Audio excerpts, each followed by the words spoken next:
Hey guys, how are you all doing? It's Cam back at you again. I got a message on my Instagram the other day asking about phrasing. It's something that you guys ask me about all the time, but this message was written in such a way that it included everything I could ever possibly talk about on a video like this. And it says, "Hi Cam, please could you tell us about how you phrase and the way you improvise on guitar? You've told us in your videos you don't know theory but seem to know your way around the fretboard and where to go. How do you create your own phrases? Help the world." And that's an interesting one. And I got back to him, but I don't think my answer was very useful because I need really a guitar to explain that. And that's exactly what I'm going to do. Before we start to get into this in loads of detail, just to let you know, I'm going to be showing you how I improvise over, if you like, backing tracks at the end of the video. I'm working on an original at the moment, which is like a power ballad. It's a type of song where a guitar player takes a back seat, but I'm going to be writing an outro solo for it. And I have some ideas, but it definitely isn't finished yet. So you guys can hear my approach in a little while. But in the beginning, just to give you an idea of how my ability to make phrases and learn my way around the fretboard happened, I learned to finger tap at an annoyingly young age. For instance, I had all these passages down, I had eruption down, and I could make my own little ideas like...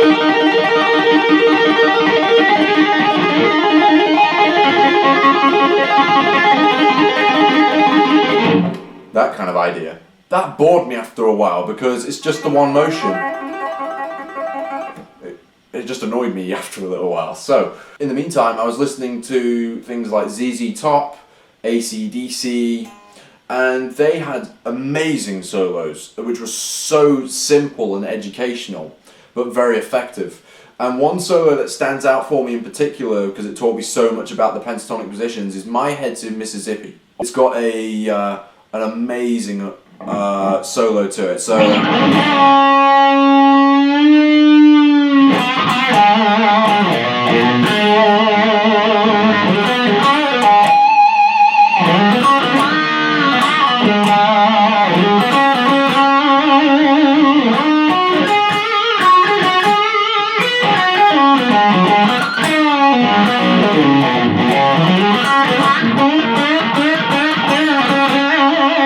you get the idea. It showed me how to get around the fretboard, and it showed me all the pentatonic positions, but not how to improvise. So I still, at an early age, lacked that sort of creative flair, but I had all of the licks and ammunition needed to do such a thing as improvising. One video that really got me going was by Rick Graham, and if you guys don't, well, you probably do know Rick Graham if you know me. He showed us this idea of sliding in and out of pentatonic ideas. So take two positions like this.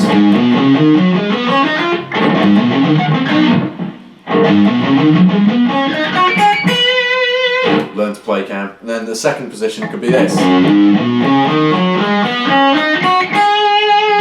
And then you could have this idea where you slide in and out of pentatonic shapes. So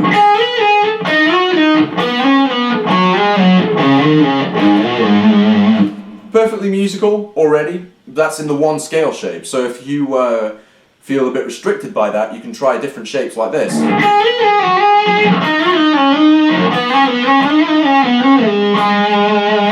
Which automatically opens doors for you. Another really important thing that he said was call and response. And this has been at the forefront of my mind since those words came out of his mouth.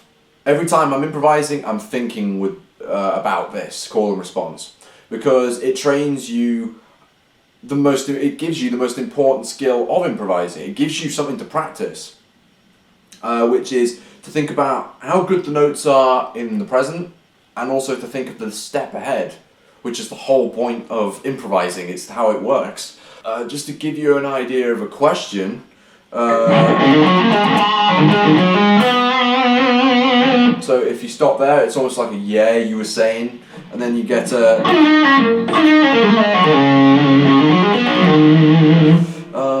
that wasn't so much of an answer. Let's try again.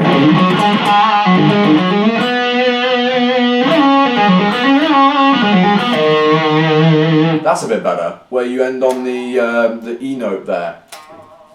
So it feels really comfortable, and there's definitely, it goes up and then it comes down, it resolves, which is a great idea. And if you practice that philosophy, you can do it forever. And it's how every little bit of noodling really in my videos is put together. So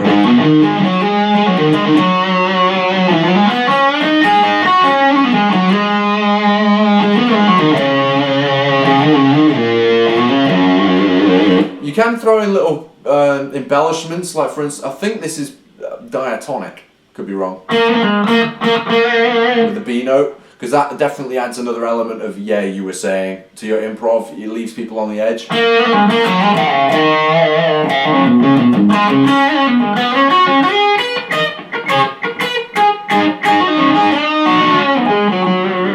We haven't even really got to bending yet. Another cool thing too, when it comes to phrasing and improvising, is try not to say too much, which is ironic coming from me. If you are playing, it's good to leave a little bit of a gap in between, as long as the rhythm permits it, of course. But you can sustain it for a bit.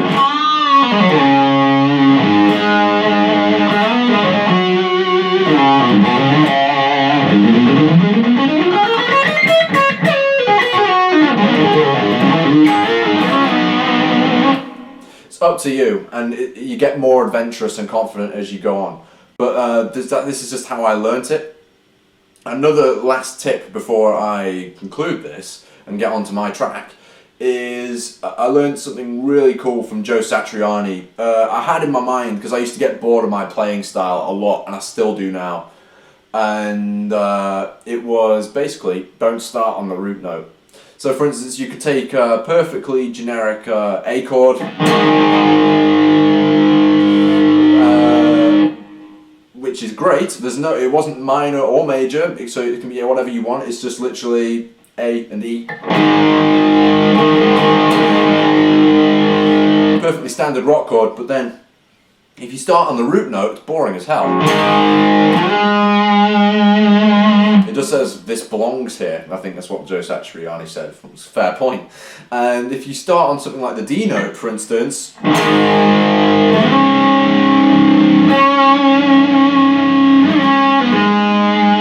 it automatically has a bigger interest factor somehow. It just works.